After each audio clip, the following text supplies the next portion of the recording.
Olá, ao vivo, 23ª edição live de Diálogos Entre Nós, hoje, 30 de setembro de 2020. Ahn, Deixa eu ver se Dandara já se encontra aqui conosco. E não é que Dandara está aqui. Vamos lá, Dandara. Que já pedi seu vídeo. Vamos ver se tudo bem. Já pedi seu vídeo, Dandara. Vendo se ele já entra devidamente aqui. Olá. Olá, Dandara. Eu acho que você tem que inverter a câmera para a câmera frontal. Perfeito, perfeito. Me ouve bem? Espere. Ouço, mas a câmera tá um pouco ruim. A minha ou a sua? Eu acho que é a minha. Tá. A gente está te vendo bem. Eu estou te vendo bem, Dandara. Estou te vendo bem. Vocês estão me vendo bem? Sim, sim, sim. Salve a Joseph. Se puderem dar um ok de que ouvindo, Joseph ouvindo, maravilha. Te vejo super bem, Dandara. Super bem, te ouço também, tá bom? Arrasou. Maravilha. Então vamos começar na hora. O pessoal vai entrando, vai se juntando a nós, online ou offline. Bora lá? Vamos. Boa. Boa noite. Sejam todas, todos muito bem-vindos à 23ª edição live de Diálogos Entre Nós.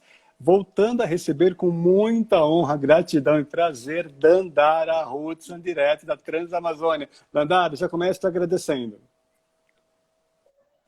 Que maravilha de estar aqui de novo, gente, com muitas novidades, com muitas atualizações e muita coisa boa para a gente compartilhar. Perfeito. Uma live apenas não foi suficiente para termos as narrativas de Dandara Hudson, direto da Transamazônia Xingu. Eu sou o Guilherme Gobato, sócio fundador e consultor da Diálogos Entre Nós, Diversidade e Inclusão, uma consultoria interseccional em pautas étnico-raciais, pessoas com deficiência, igualdade de gênero e LGBTQIA+. Eu gosto de ressaltar que Dandara, vocês online e offline e eu aqui formamos um conjunto repleto e muito, muito diverso de nós. Nós, na primeira pessoa do plural, na certeza e muita esperança de que união e boas parcerias promovem mais inclusão de diversidades, com muito mais equidade e igualdade. E também o nós, com plural de nó, obstáculos, dificuldades, mas também pontos essenciais que desatamos juntos, rumo a mais diversidade e inclusão. Diálogos Entre Nós vem de uma trajetória de encontros presenciais promovidos aqui em São Paulo, junto com o Google for Startups, e o poder da colaboração, pautas interseccionais, onde eu tive o prazer de receber na pauta étnico-racial a grande mestra Sueli Carneiro, filósofa do movimento negro feminista brasileiro. Salve, Sueli, somos contemporâneos a ela, na companhia de Patrícia Santos e Yasmin Vitória, explorando, para além do machismo e do racismo, também a transfobia em corpos negros. Na sequência, promover a pauta LGBT, depois igualdade de gênero e pessoas com deficiência. E agora, 2020, desde abril, tratando novamente de temas interseccionais em formatos lives como essa, promovendo sempre reflexões que nos movam rumo a mais inclusão de diversidades. Eu tenho muita honra e gratidão em receber Dandara Hudson para juntos refletirmos sobre o tema da live de hoje, espaços de poder e de decisão, uma jornada por inclusão transamazônica. Dandara, eu gostaria que você se autodescrevesse, se apresente a nós igualmente, e aí eu me autodescrevo na sequência. Gratidão novamente, Dandara. Certo. Boa noite, pessoal. Boa noite a todas, a todos e a todas que estão nos acompanhando aqui pelo Diálogos Entre Nós. Eu me chamo Dandara Hudson, sou uma mulher negra com cabelos de dreads no ombro. Estou usando uma bata multicolorida e um colar de sementes amazônicas e uma madrepérola em forma de gota. E eu sou coordenadora executiva do Coletivo Amazônico Lesbitrans, aqui em Altamira, e hoje atual diretora do Zarabatana Info, que é o primeiro laboratório de cyberativismo feito por mulheres travestis e mulheres lésbicas aqui na região da Transamazônica, na cidade de Altamira, mais especificamente. e sou apoiada pelo Programa de Aceleração de Lideranças Feministas Negras Marielle Franco, onde desenvolvo um projeto individual com reflexos no trabalho coletivo aqui na região da Transamazônica, de fortalecimento antirracista e da luta negra e pelo território. Maravilha. Eu vou me audiodescrever caso tenha alguma pessoa cega ou com deficiência visual também nos vendo, assim como Dandara fez um pouco antes. Eu sou um homem que me autodeclaro branco, cisgênero gay, uso um óculos de grau, cabelo e barba pretos curtos, uma camisa em tons de cinza polo. Atrás de mim, do lado esquerdo, tem algumas plantas e paredes. E aí eu vou rapidamente, Dandara, resgatar um pouco da nossa live anterior, que foi promovida em junho. E essa live muito poderosa, muito potente, Dandara nos trouxe sobre a importância e a necessidade do acesso à vida para narrativas trans, pretas, direto da Transamazônia e do Xingu. Dandara explorou muito a questão de quais acessos nós estamos falando, de quais espaços de poder mulheres trans e mulheres trans negras, pretas, da Transamazônia têm a oportunidade de discutir, de colocar as suas vozes, dessas vozes serem ouvidas não apenas naquela questão da Transamazônia, como também em todo o nosso país, porque são pautas de direitos humanos, são pautas de acesso à vida. Inclusive, Dandara, deixa eu até pontuar, temos uma amiga da minha rede, que mora aqui no estado de São Paulo, mas que é de Altamira, inclusive, está te prestigiando. O nome dela é Iônia. Pois é, acho que Iônia, né? Ela falou que ama Altamira, exatamente, eu estava aqui já... Exatamente, querida Altamirense. Querida Iônia do interior de São Paulo, que é de Altamira, quando soube que você seria minha convidada, ela falou assim, vou estar com vocês, e está de fato. Agradeço. Que delícia! Delícia. Agradeço não apenas a Iônia, como a todas e todos que estão conosco agora, online e depois offline. Aí, Dandara... Que maravilha! Isso é demais, né? Da floresta de selva, da floresta de folhas para a floresta de concreto aqui de São Paulo para Palmeiras e vice-versa.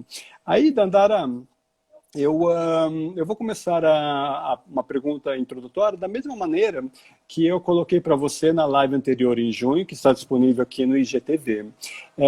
Você fala a partir de um território transamazônico, Xingu, e eu a partir aqui de São Paulo, da região central, né? Então, a distância que nos separa, a distância física, são milhares de quilômetros, cerca de 3 mil quilômetros. Você numa região com milhares de quilômetros quadrados, florestas, pouco habitada, e a minha, aqui em São Paulo, por sua vez, muito adensada, com milhões de habitantes, né? Ou seja, estou ressaltando as diferenças estruturais, né, e também sociais que perpassam esses dois centros de convivência aqui no Brasil. E aí, então, guardadas essas perspectivas de fala, eu gostaria que você nos trouxesse, nos brindasse sobre quais são as suas lutas, quais são as suas pautas, enquanto uma mulher trans negra, a partir do território de onde você fala, né, do território transamazônico e do Xingu. Então, por gentileza, Dandara, o palco e a fala são todos seus. Gratidão. Que maravilha. Guilherme, muito obrigada. E muito obrigada a todos e a todas que acompanham. E, assim, aqui na Transamazônica, a minha principal luta é a luta territorial, a luta contra o racismo ambiental. E, na verdade, eu não digo nem como principal luta, né? Porque nessa estrutura de dores, nessa estrutura de lutas, nessa estrutura de antidireitos que a gente vive, é muito difícil pontuar uma luta principal. Mas uma característica aqui da Transamazônica é que os movimentos, independente da pauta que eles atuem, independente da pauta que nós atuemos, nós temos que atuar também na pauta territorial. Nós temos que atuar também na pauta da luta pelo território, porque aqui na Amazônia, a disputa pelo território é uma disputa literalmente palmo a palmo. Palmo a palmo. Então, nós, enquanto mulheres negras, travestis e transexuais, e mulheres negras cisgênero, que lutamos juntas, nossa luta é a luta para constituirmos um território aonde nós podemos manter e reproduzir os nossos meios de produção, os nossos meios de vida, os nossos meios de subsistência, porque nós temos também uma relação de sobrevivência muito íntima com a floresta, muito íntima com o rio, muito íntima com a Amazônia como um contexto, como um bioma. Então, nossa luta principal, acho que o alicerce da nossa luta aqui se baseia na luta territorial, porque é uma luta que une todos os movimentos. Né? Pode ser o movimento indigenista, o movimento negro, o movimento LGBT, o movimento de pescadoras, o movimento de extrativista, mas no fundo ali, de pano de fundo, todos lutam pelo território, porque aqui, além de tentarem nos exterminarem, nos assassinarem, como é a realidade de todos os defensores de direitos humanos que vivem nesse mundo, uma das estratégias que é utilizada aqui, principalmente pelo grande latifúndio, é a nossa eliminação do território. Nos eliminarmos do nosso território. Tanto é que esses ataques que fazem, os principais ataques que vêm às nossas vidas aqui, são os megaprojetos. Eu vivo em Altamira, por exemplo, onde foi instalada a hidrelétrica de Belo Monte. Então, desde então, a nossa luta foi para, primeiro, lutar, resistir à implantação de Belo Monte. Fomos golpeadas, Belo Monte foi instalada, e hoje a luta é para sobreviver nas consequências de Belo Monte, né? E só que quando vem um empreendimento desse, ele desencadeia muitos males, né? O tráfico humano, a precarização de serviços públicos, e aí entram os movimentos para trabalhar em cima desses problemas. Mas a gente não pode perder de vista que de pano de fundo tem a violência primeiro cometida pelos grandes empreendimentos, que é a violência de nos expulsar do território ou diminuir o território que nós temos para transitar literalmente. E aí, quando eu uso muito o exemplo de Belo Monte, porque é o exemplo mais vivo e é o exemplo assim, mais completo dessa luta territorial que nós encampamos aqui, a estratégia de Belo Monte é como todo grande empreendimento do capital que é instalado na Amazônia. Eles entram primeiro, provocam conflito entre as comunidades, retiram a gente da nossa terra, colocam a gente em reassentamentos que são distantes um do outro, a gente não sabe, depois desse processo de expropriação, aonde está a nossa vizinha, onde está nosso vizinho, onde está aquela companheira de luta que lutava comigo no bairro, aonde é que está aquele companheiro que lutava, a gente não sabe. Mas onde está ninguém. Então, nota que as violências se desencadeiam aí por conta do megaprojeto, e cada movimento atua na violência que lhe cabe. Mas, antes de tudo, a violência territorial é a principal arma que o capital utiliza aqui para cessear a voz tanto das mulheres, das mulheres como um todo, mas principalmente das mulheres negras, das mulheres travestis e transexuais. E aí, quando eu falo de mulheres, agora, as mulheres que, para mim, são mais prejudicadas nesse contexto, são as mulheres travestis e transexuais, as mulheres LGBTs, as mulheres lésbicas, porque nós temos relatórios e mais relatórios de Belo Monte, nós temos pesquisas e mais pesquisas sobre os danos de Belo Monte, nós já temos relatórios sobre a mineradora que está se instalando aqui também na região, a mineradora canadense, mas em nenhum desses relatórios é mencionada a vida da população LGBT. Não é mencionada. E nós temos um mercado, em Altamira, nós temos empreendedoras do sexo, nós temos mulheres empreendedoras prostitutas que trabalham nas ruas e que não são reconhecidas por Belo Monte, que são retiradas do seu território. E essas mulheres, nos seus contextos familiares, quando tem um processo de de reassentamento, por exemplo, os núcleos familiares compostos por LGBTs, compostos por mulheres travestis e transexuais, não têm direitos aos direitos de reapropriação. Não tem direito, é muito difícil para conseguir uma casa depois, é muito difícil para conseguir um auxílio, um benefício depois. Então, nós lutamos aqui para sobreviver enquanto LGBTs, lutamos para ter visibilidade na luta, principal também aqui, porque quando a gente fala de contexto Amazônia, de contexto de floresta, a gente dificilmente imagina os corpos LGBTs nesse contexto, mas a gente luta também para visibilizar a luta dos LGBTs, das águas, das florestas e dos rios que vivem nesses territórios, e também para sobreviver e para que a nossa luta seja reconhecida diante da luta territorial. Porque nós também somos mulheres que estamos nesse território e nós temos direitos sobre esse território.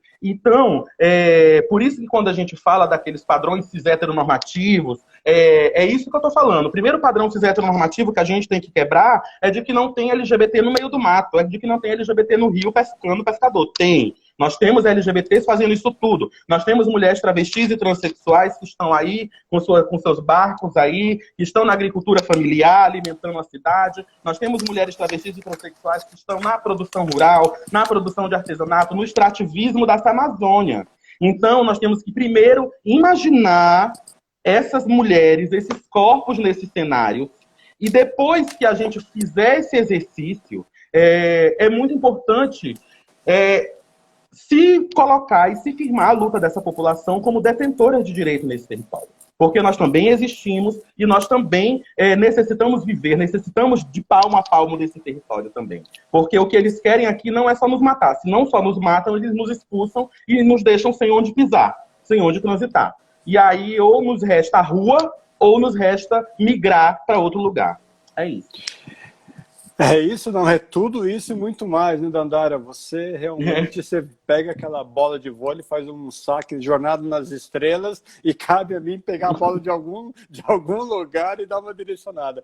Dandara, eu não me esqueço de quando nós nos conhecemos em São Paulo há 2 anos atrás, 2 anos atrás, de fato, né, naquele encontro sobre narrativas LGBTs, o Alto em Mim, como uma entidade americana, quando nós nos reencontramos ano passado, naquele encontro nacional antirracista em BH, no FOPIR, o Fórum Permanente, o Fórum Permanente de Igualdade Racial, e aí, de fato, eu fui compreendendo a dimensão do que você mesmo me disse na live anterior, a selva de pedra, que nós tomamos, às vezes, como um padrão civilizatório urbano aqui no Brasil, e a selva de folhas, uma realidade para além do que nós mesmos podemos imaginar se não estamos expostos a outras realidades para além da nossa aqui urbana, de grandes e médios centros urbanos do Brasil. E é fundamental também que essa questão do território, para além da questão física, é uma questão social, de interação, de viabilizar e visibilizar narrativas. Então você trouxe isso de uma maneira muito, muito autoral e muito impactante. Então eu realmente lhe agradeço, não apenas por essa fala, mas por estar novamente aqui conosco. E aí, eu também resgato, Dandara, te encaminhando uma outra colocação agora para que você nos brinde, do que você trouxe na conversa anterior, né? Em certo momento você falou da desconstrução, né? E aí você desdobrou essa reflexão naquele ensaio acadêmico de sua autoria, que está concorrendo ao primeiro prêmio de ensaios feministas do Instituto Marielle Franco, palmas, né? Só pelo fato de você ter colocado sua narrativa ali no prêmio já é um grande ganho por si só.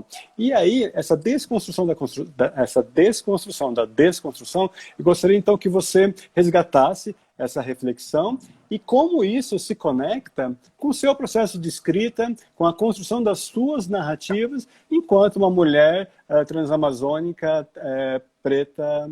Por gentileza, Dandara, novamente a palavra é sua.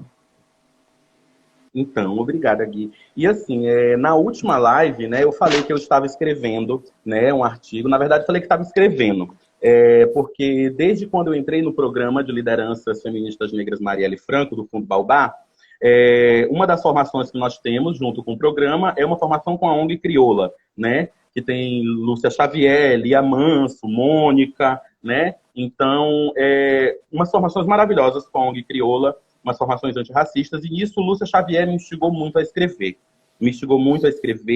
E eu fui participando das lives e percebendo que o que eu escrevia, que o que eu estava falando, que era a mesma coisa que eu estava escrevendo, estava fazendo sentido, as pessoas estavam percebendo o sentido naquilo ali, eu estava conseguindo me fazer entender, e aí eu resolvi escrever.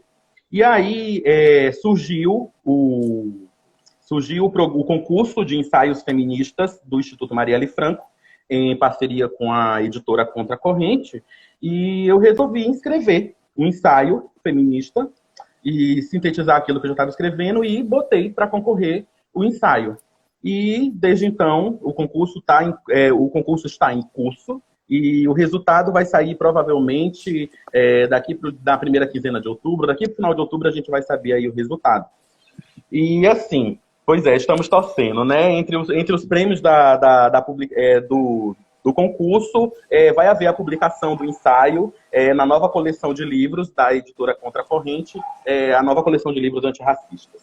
E nesse ensaio eu abordo a questão da desconstrução, que é muito importante. Primeiro, quando eu falo desse padrão cis heteronormativo, e agora eu falo do lugar de uma mulher trans negra, nós temos que perceber, quando eu falo nós, o mundo todo tem que perceber, ativistas ou não, né? Acho que qualquer pessoa que se proponha realmente a dizer que é antitransfóbico, anti-homotransfóbico, ou que é antirracista, ela precisa pensar a realidade realmente com profundidade dessas pessoas. E a gente precisa, e aí eu falo da construção enquanto aqui do lugar de uma mulher preta amazônica. E uma questão que eu defendo é que a primeira coisa que nós temos que fazer é isso: quebrar esse padrão cis heteronormativo de que o corpo transexual é um corpo urbano, é um corpo do asfalto, é um corpo para ser iluminado com as luzes dos postes. Nós temos que quebrar isso, e nós temos que entender que existem também mulheres transexuais, mulheres travestis, que vivem na zona rural, que vivem na agricultura familiar, que vivem da pesca, que vivem na água, que vivem lutando contra garimpeiro, contra queimada, contra mineradoras, contra hidrelétricas. Nós temos que imaginar mulheres travestis nesses contextos e fazendo essas lutas. Porque quando a gente fala hoje que a gente vive no país que mais mata mulheres travestis e transexuais, a gente ainda faz uma contagem urbana. Quantas mulheres travestis e transexuais não são mortas nas valas da Transamazônica e não são contabilizadas? Quantas mulheres não são afogadas em rios e não são contabilizadas, sabe? Então, a gente tem que começar a quebrar esse padrão cis heteronormativo, primeiro para valorizar a vida dessas mulheres que vivem nesses outros contextos, e depois para a gente começar realmente a imaginar uma luta unificada ou uma possibilidade de fortalecimento, né, da luta dessas mulheres travestis e transexuais. E aí, é muito importante que se entenda que esse padrão cis heteronormativo, ele realmente é muito difícil de se quebrar, porque ele está enraizado no machismo, ele está enraizado no patriarcado, ele está enraizado em conceitos coloniais, que são muito difíceis de desentrelaçar sozinhos. Tem que desentrelaçar várias coisas. É como resolver um cubo mágico, sabe? Mas a gente consegue. E aí, a gente rompendo com essa barreira da visão cis heteronormativa de que o corpo transexual é aquele corpo urbano, a gente começa a abrir outras possibilidades para os corpos transexuais. A gente deixa de enxergar o corpo das mulheres transexuais apenas para a prostituição, porque, infelizmente, hoje, 90% ainda das mulheres travestis e transexuais começam seu primeiro empreendimento ou tem como única fonte de subsistência o empreendimento com o corpo, que é a prostituição, né? Então, a primeira coisa que a gente quebra é isso daí, porque esse pensamento cis heteronormativo que intitula a gente como as travestis, que são feitas para a zona urbana, para o asfalto e para a luz do poste, ele é o primeiro pensamento que nos joga a ter apenas essa possibilidade na sociedade. Porque a nossa fala não é contra a prostituição. A prostituição é uma profissão muito válida e a prostituição tem que ser segura, tem que ser uma profissão implementada, mas que a prostituição não seja a única opção. Que a prostituição não seja a única opção. E para a gente realmente quebrar com isso, a gente tem que primeiro começar a desconstruir essa narrativa cis heteronormativa urbana do corpo da mulher trans. E quando a gente fala que isso é uma dificuldade muito grande, para nós mulheres trans também é uma dificuldade. E aí é que eu falo no artigo e defendo que nós, mulheres travestis e transexuais, e quando eu falo mulheres travestis e transexuais, provavelmente esse processo é um processo que talvez os homens trans também passem, mas aí eu não vou falar por eles, os homens trans têm que falar por eles, né? Mas eu não limitem a minha fala quando eu falo mulheres travestis e transexuais. Mas assim, nós, mulheres travestis e transexuais, a gente primeiro tem uma desconstrução, a gente tem que se reconhecer enquanto mulher, a gente tem que se reconhecer enquanto ser feminino, para a gente começar a se amar, a amar a mulher que nós somos. Mas essa primeira desconstrução, geralmente é uma desconstrução que acontece silenciosamente e é uma desconstrução muito solitária. Porque nós, mulheres trans, a Dandara, por exemplo, está aqui hoje no movimento social, liderando vários processos, mas a Dandara não saiu, aí como a gente diz aí, não saiu do armário, então não se reconheceu enquanto mulher dentro do movimento social. A Dandara se reconheceu enquanto mulher em um processo silencioso dentro do seu quarto, na casa dos seus pais, trancada, sofrendo, passando por um processo psicológico. Então, mas eu passei por essa primeira desconstrução, como muitas travestis e transexuais passam. Então, esse primeiro processo de nos reconhecermos enquanto mulher, de nos entendermos enquanto mulheres travestis e transexuais, geralmente é um processo silencioso, é um processo solitário. E a gente tem pouquíssimas referências para se construir enquanto mulher, né? A referência que nós temos é a nossa mãe, as nossas irmãs, ali o nosso ciclo familiar e o que a gente vê na televisão, quando a gente ainda é aquele diamante não lapidado. E aí a gente pega e a gente abraça esse padrão cis heteronormativo sem querer. Porque nessa desconstrução primária, que é a desconstrução silenciosa, por conta das referências que nós temos, e são referências colonizadas, porque nossa mãe é uma referência colonizada de feminização, nossas irmãs é uma referência colonizada na maioria das vezes. Então, nós acreditamos que aquilo que a sociedade nos mostra na televisão e ao meu redor é o único padrão de mulher possível. Então, mesmo quando eu me reconheço primeiro como mulher, a gente fica logo pensando como é que a gente vai fazer para colocar os peitos, como é que a gente vai fazer para colocar a bunda, como é que a gente vai fazer a cirurgia de transição de gênero. E a gente fica pensando em tudo isso. E é um terror, porque muitas dessas coisas a gente não quer, a gente tem medo. A gente gostaria que o nosso corpo fosse valorizado como ele é.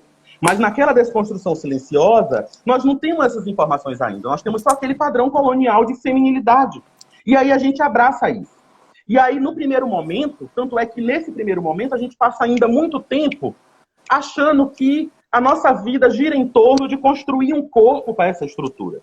A gente passa muito tempo acreditando que a nossa meta só vai ser 100% mulher quando a gente conseguir alcançar o silicone, quando a gente conseguir alcançar a cirurgia de transição de gênero, quando a gente conseguir alcançar a bunda, o peito, o cabelão, tudo isso, sabe? Ou seja, é um sofrimento muito grande, porque é muito quesito para cumprir, é muito quesito colonial, é muito quesito para o machismo para se cumprir, sabe? Não estou falando aqui, aí eu abro um parêntese bem grande, das manas que investem na produção do seu corpo, que investem na produção da sua estética, de maneira alguma, é muito válido. O que eu estou questionando aqui é que essa decisão tem que ser tomada por nós. Se a gente for colocar um peito, a bunda, o cabelo, ou fazer uma cirurgia de transição de gênero, que seja por nós, que seja porque nós queremos isso para nós, porque nós queremos isso para o nosso corpo, e não porque isso vai nos fazer mais ou menos mulher, sabe? Mas esse pensamento demora muito a vir. Primeiro, a gente tem a desconstrução primária, que é a desconstrução silenciosa, que nos reconhecemos enquanto mulher, mas ainda estamos presas naquele padrão colonial de feminilidade. E aí, logo depois, seja pelo processo de sofrimento das ruas, seja pelo movimento social, e eu sou muito grata pelo movimento social ter me encontrado, ou por eu ter encontrado o movimento social, porque é um caminho... É um caminho muito doloroso como qualquer outro, mas também é um caminho muito, muito seguro de se caminhar, sabe? Você encontra muita segurança nesse caminho. E depois que a gente se desamarra desse primeiro conceito, dessa primeira construção enquanto mulher, que a gente percebe que isso tudo é só uma coisa impulsionada pelo fetiche do capitalismo, pelo fetiche machista, né? A gente começa a passar pela segunda desconstrução, que é a desconstrução social, aonde a gente vai perceber o que realmente é o conceito de mulher, né? É o que a gente vai perceber, o que realmente é a feminilidade. A gente vai perceber o que é o tornar-se mulher. A gente sente o tornar-se mulher. A gente se desprende dos conceitos coloniais, machistas, do corpo, de estrutura, e a gente passa a aceitar nosso corpo. E a gente tem que aceitar que existem mulheres travestis e transexuais que não modificam seu corpo, que nunca vão modificar e são felizes por isso. Mulheres travestis e transexuais com marca de barba. E aí, não precisam se matar fazendo cirurgia laser caríssima para poder satisfazer a lasciva dessa estrutura machista, sabe? Porque isso se comprova em dados. Então, isso são as duas desconstruções. A primeira, que é a desconstrução primária e silenciosa, e a segunda, a desconstrução social, que é quando a gente realmente sai desse casulo e realmente alça voo, sabe? Livres, realmente, desses conceitos. E aí, isso é muito gritante na nossa sociedade, que é o machismo que controla esses padrões, porque, por exemplo, são muitas incoerências em torno das das mulheres travestis e transexuais. Nós somos o país que mais mata mulheres travestis e transexuais. Nesse ano, segundo o relatório da ANTRA, até o mês de agosto, a gente já superou o número de feminicídios de mulheres travestis e transexuais do que o ano passado. Já.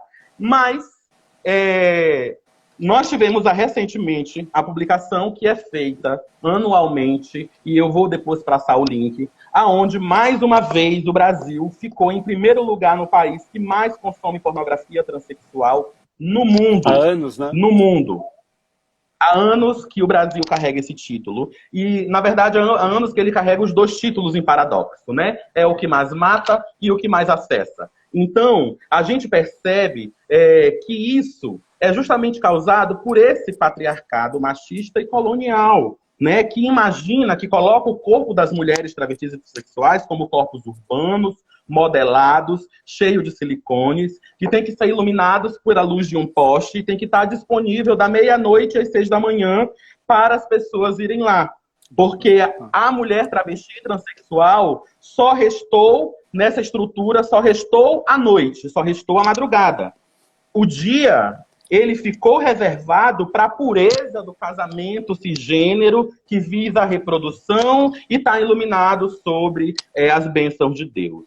Então, é muito hipócrita essa nossa sociedade, e quando a gente vai ligar esses pontos, a gente percebe como o machismo influencia muito, e é por isso que ele influencia tanto que mesmo nós, mulheres travestis e transexuais, temos que passar por 2 processos de desconstrução para conseguirmos visualizar e realmente nos amarmos na nossa plenitude, sabe?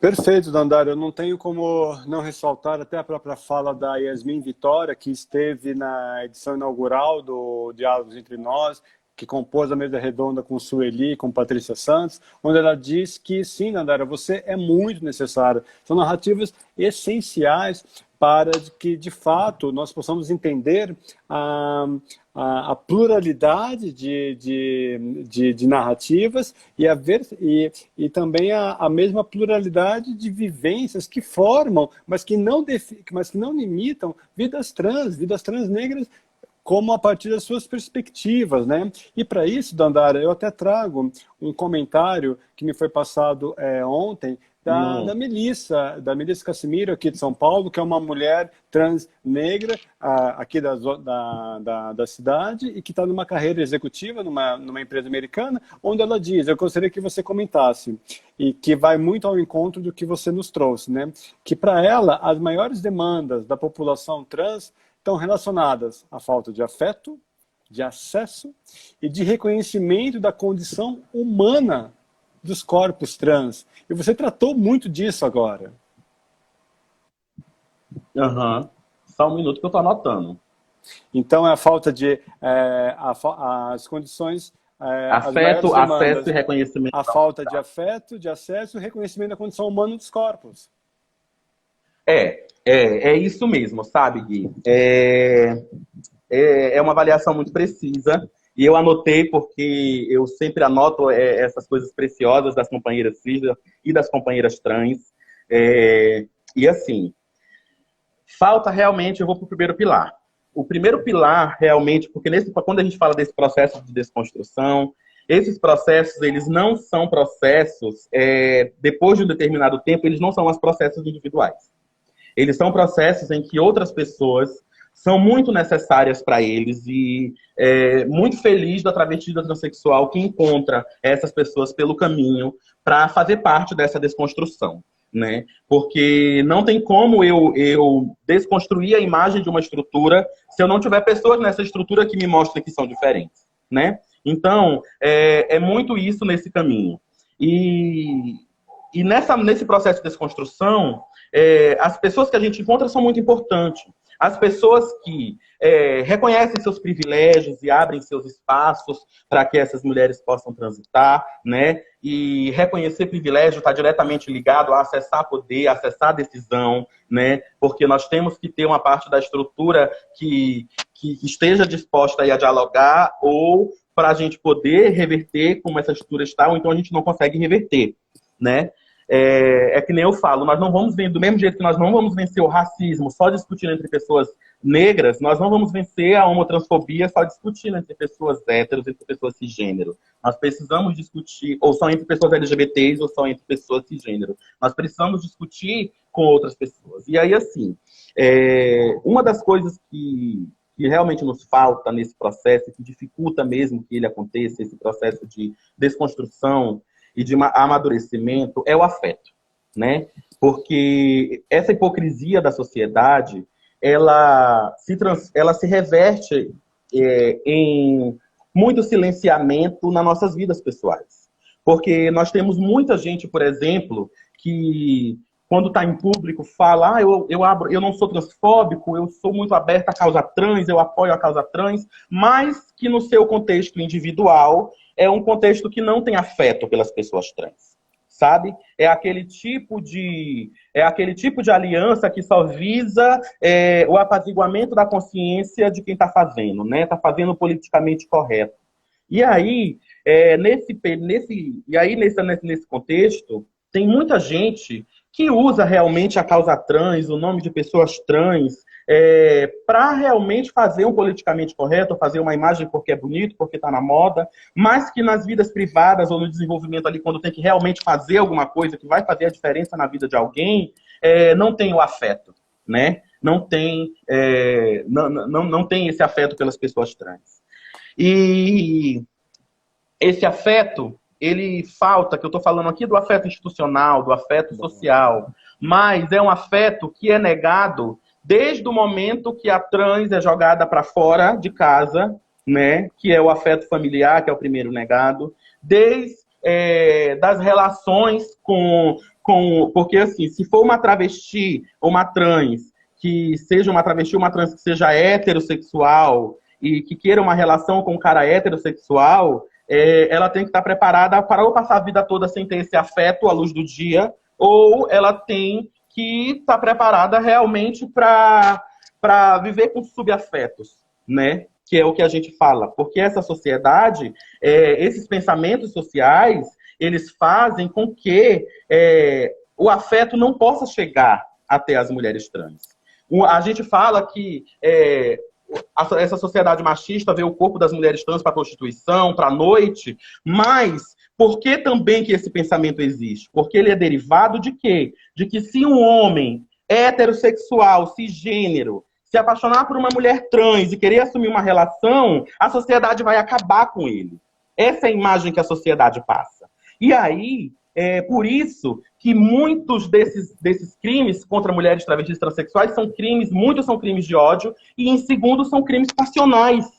São crimes onde o agressor, onde o assassino tinha um relacionamento amoroso clandestino com a travesti ou com a transexual. Então, tudo isso é o pilar afetivo que é negado e que influencia.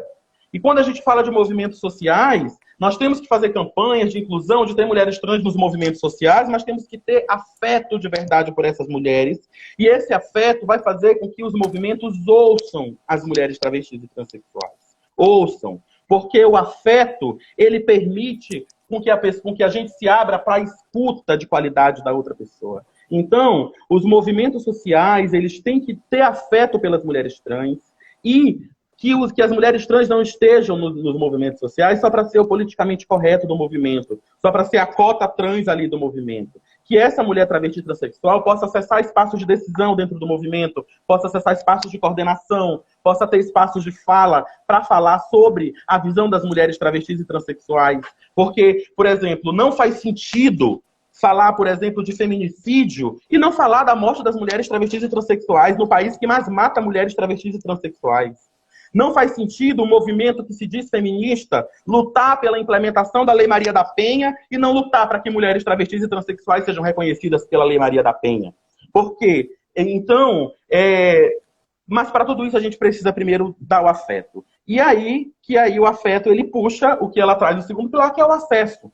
Porque a partir do momento que eu tenho um afeto verdadeiro pela luta trans e pela construção daquela trans, automaticamente eu vou permitir o acesso daquela trans em algum lugar. E eu falo permitir porque quando a gente olha com um olhar de afeto para o corpo travesti transexual, a gente consegue enxergar os privilégios que nós temos enquanto pessoas cisgêneras e que espaços, por mais difíceis que sejam de enxergar, são mais acessíveis para mim e que eu posso, sim, violar para permitir que aquela trans, aquela travesti ocupe aquele espaço, né? Porque isso é fazer realmente o trabalho. Isso é acesso.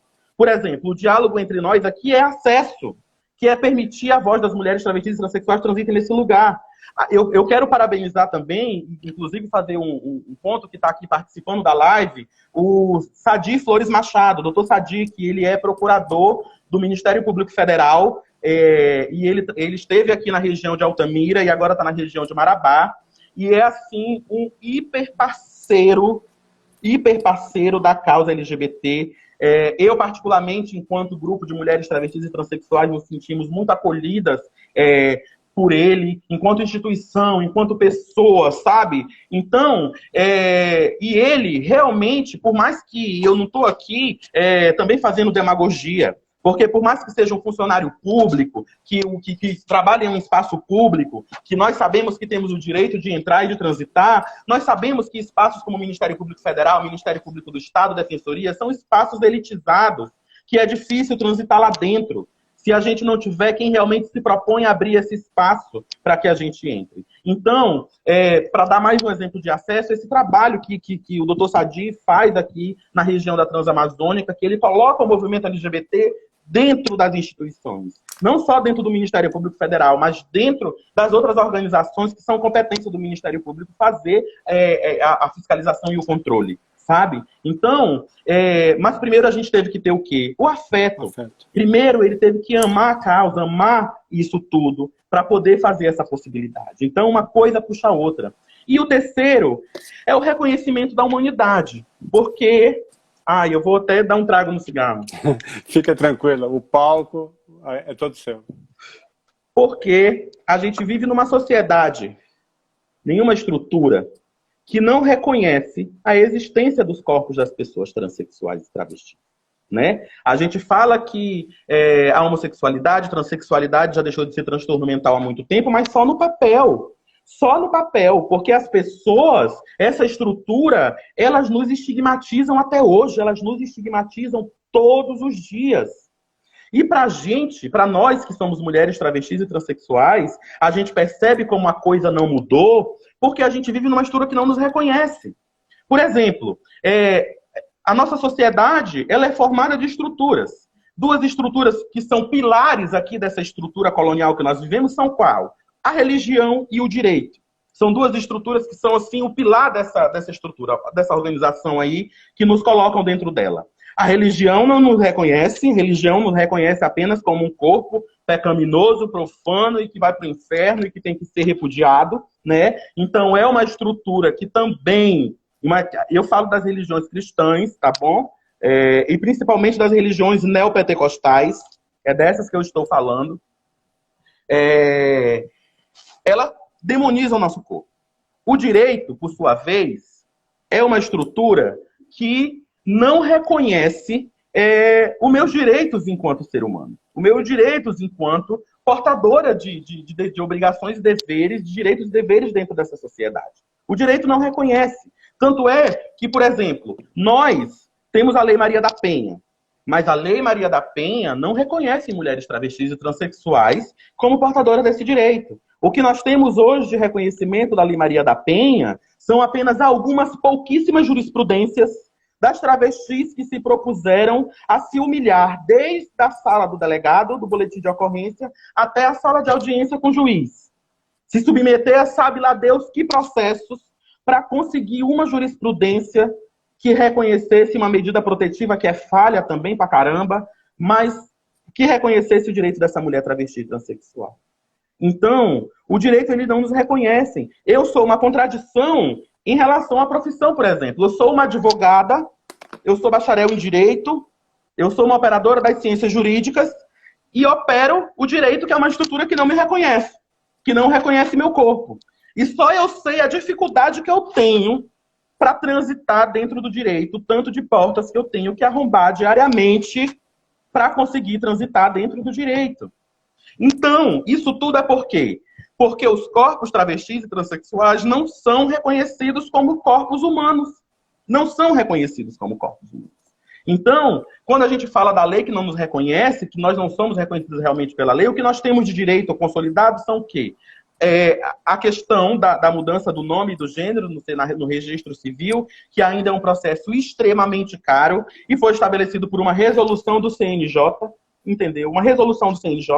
Então, o que nós temos de sustentação, de defesa dos nossos direitos humanos, é muito frágil, é muito superficial, é muito pouco. Por exemplo, no direito, no âmbito da justiça eleitoral, nós temos o direito, as mulheres, as pessoas transgêneras, de ter o nome social registrado no título de eleitor. Mas do que adianta eu ter o nome social registrado no título de eleitor se toda a estrutura eleitoral nunca vai permitir que eu acesse um espaço de poder ali de uma maneira que seja consensual?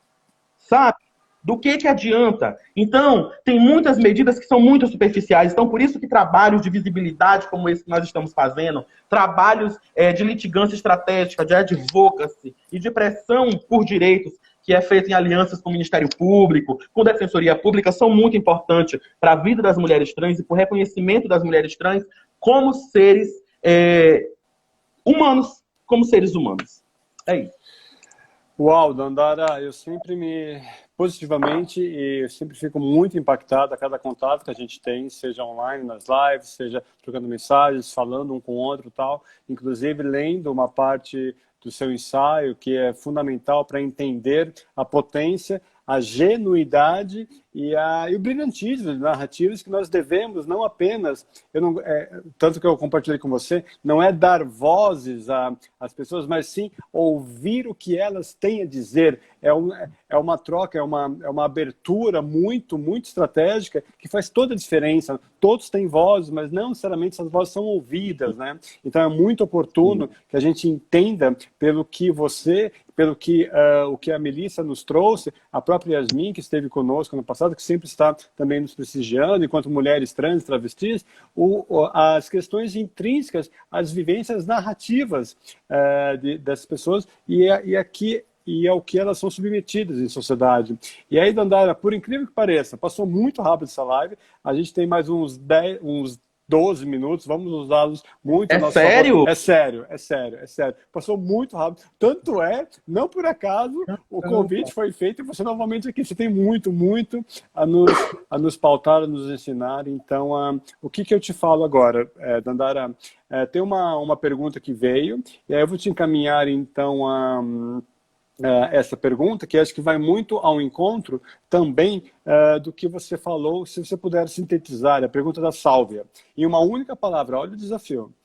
Qual é a palavra que representa a força motriz das mulheres que você, Dandara Hudson, representa? Para se pensar, né? Olha, a força motriz das mulheres que eu represento se chama coletividade. Coletividade é a palavra, sabe? E entendendo coletividade aí no sentido mais genuíno de união. Porque eu falo agora do meu processo, né? Enquanto o meu processo, eu sei que nós, mulheres travestis e transexuais, é da nossa gênese sobreviver. A sobrevivência, ela é inerente das mulheres travestis e transexuais, e nós somos as mulheres que hoje mais criam metodologias de sobrevivência nessa estrutura. Nós somos as mulheres que mais morrem, principalmente as travestis negras. Então, e nós começamos a morrer dentro do nosso lar, morta pelos nossos próprios familiares.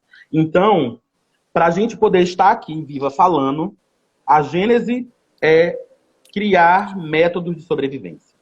Então, uma coisa que nós travestis sabemos fazer bem é criar métodos de sobreviver. E nós conseguimos, sim, criar esses métodos sozinhas.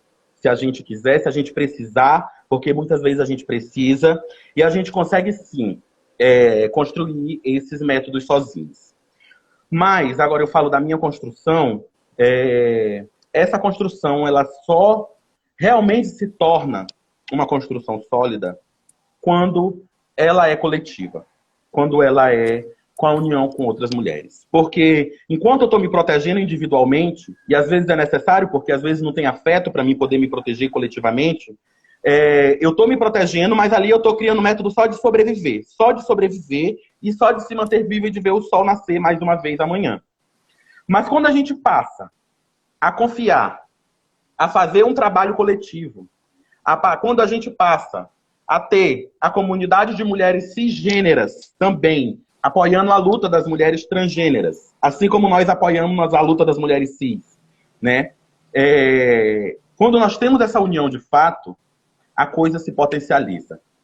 Nossas habilidades, a gente começa a ter espaço para mostrar nossas habilidades. A gente começa a ter espaço para mostrar quem nós somos, para mostrar nossas competências, para mostrar até onde nós conseguimos chegar.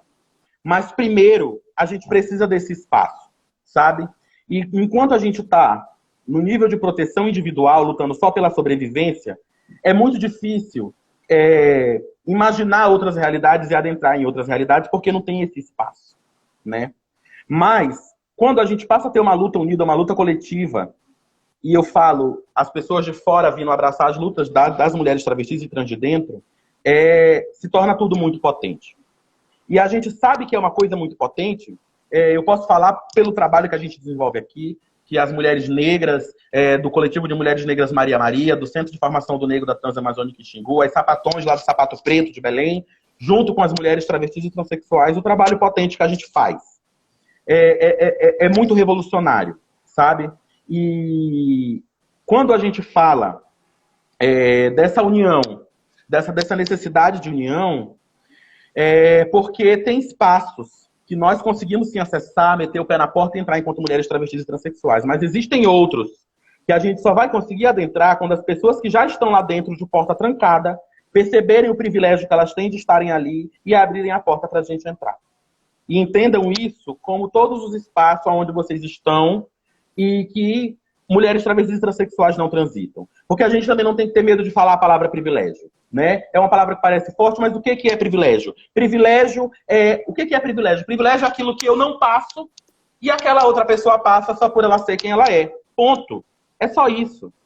Quando a gente começa a perceber o que privilégio é isso de uma maneira muito simples, a gente começa a perceber o que a gente pode fazer pela outra pessoa que não pode só por ela ser quem ela é, sabe? Então é isso. Não ter medo de falar a palavra privilégio e entender que privilégio é só aquilo que a gente acessa e que outra pessoa não pode acessar só por ela ser quem ela é. Só isso. Perfeito. E aí, daí a gente parte para uma perspectiva de um trabalho unificado. E aí também, Dandara, eu vou ao encontro da sua fala sobre privilégio, que não é pensarmos sobre culpa, mas sim sobre posturas responsáveis a partir dos privilégios e marcadores sociais que nós temos para oportunizar a inclusão de outras diversidades que não as têm pela estrutura histórica e social do nosso país e da nossa sociedade. Então, a sua fala é formidável. Eu sou realmente muito fã e muito grato, Dandara, por ter contato, por trazer e fazer com que outras pessoas ouçam as suas narrativas que dizem muito respeito sobre inclusão, sobre acolhimento e sobre respeito fundamentalmente. Dandara, a gente está se encaminhando ao final, infelizmente, e aí... Poxa... Pois é, eu faço um convite a todos e todas aqui online e offline, para daqui a 2 semanas, dia 14 de outubro, uma quarta-feira, eu recebo em outra live Diálogos Entre Nós, Arlane Gonçalves, comunicadora especialista em diversidade e cultura inclusiva, para trazer, como mulher negra cis que ela é, a questão da interseccionalidade, gênero e raça, a partir das suas perspectivas de fala. Dandara, eu lhe dou a palavra pedindo suas reflexões finais e pedindo também que você ressalte a importância do papel da educação na sua jornada de inclusão transamazônica e como a educação se conecta com a questão do acesso a espaços de poder e de decisão. Use o tempo final para as suas considerações, por gentileza. Então, é muito importante, sim, a abertura de espaços, a aliança com outros agentes para a gente ocupar espaços de poder e decisão. e espaços de projeção. Mas a educação, eu falo hoje enquanto bacharel em Direito, especialista em diálogos e mediação de conflitos, eu falo que hoje a educação ela foi a força motriz que fez com que eu chegasse até onde eu estou hoje, né? A determinação das mulheres trans é o motor que move isso tudo e a educação é o combustível que move esse motor de determinação. Porque quando nós, mulheres travestis e transexuais, passamos a enxergar que nós podemos acessar espaços de educação formal, a gente também percebe que tudo vai ser enfrentamento. Tudo vai ser enfrentamento. Desde você poder estar ali, desde o seu nome lá na chamada, tudo vai ser enfrentamento. Tudo vai ser para você desistir. Então, tem que ter aí a motivação, que é o motor disso tudo, e a educação vai te movendo para frente. Vai te movendo para frente. E enquanto mais espaços eu falo tanto a educação formal acadêmica, quanto espaços de educação não formal, que todos esses espaços são negados para as pessoas travestis e transexuais. Então, a educação, ela é a força motriz que nos permite mudar essa estrutura. Pelo menos eu não enxerguei ainda outra ferramenta tão eficiente, sabe? E eu falo porque, por exemplo, eu falo de uma estrutura em que o direito não me reconhece como ser humano, não reconhece os meus direitos. E aí, nessa estrutura que o direito me fala isso, eu pego e me formo em direito. Me formo bacharel em direito, viro advogada, para poder começar a desmanchar essa estrutura, né? Para começar a desmanchar esse lugar onde a estrutura me colocou. Mas só consegui fazer isso primeiro pela educação, sabe? E o acesso à informação é muito importante. O acesso à informação que vem junto com isso, porque é inerente à educação o acesso à informação, o que também nos é muito negado, principalmente aqui na região amazônica, isso também é muito significativo. Então, a educação, ela é como se fosse o concreto que vai secar e vai te manter permanente nessa estrutura, vai manter suas ideias permanentes nessa estrutura e vai te dar mais condições, mais métodos de sobrevivência nessa estrutura. É isso, Guilherme. Fantástico, Dandara, fantástico. Eu agradeço muitíssimo as suas reflexões, suas ponderações, são sempre essenciais e necessárias. Chegou mais uma pergunta da Virgínia, que é sobre a questão de feminismo e mulheres negras. A gente está se encaminhando para os 2 minutos finais, tal. Eu posso me encaminhar por inbox, e aí depois você pondera? O que você acha? Ou... Pode falar. Tá bom. Vamos esperar o YouTube derrubar. Perfeito. A Virgínia diz: Dandara, qual a sua opinião sobre as mulheres negras serem feministas, uma vez que muitas vezes não temos esses recortes, ou esses posicionamentos, talvez? Então, outro ponto muito importante, que também está no meu ensaio, é sobre a luta antirracista, a luta das mulheres negras cisgênero e a luta das mulheres travestis e transexuais. Porque, do mesmo jeito que lá depois do sufrágio, lá atrás, as mulheres pretas romperam com aquele feminismo branco, cisgênero, de classe média, hoje nós precisamos também romper com esse feminismo cisgênero que está colocado, porque hoje o feminismo ele ainda reflexiona majoritariamente sobre uma perspectiva cisgênero. Então, o movimento de mulheres negras é muito vital nessa luta, primeiro porque no Brasil as mulheres que mais morrem são as mulheres travestis e transexuais pretas. São as que mais estão oprimidas por essa estrutura do sistema.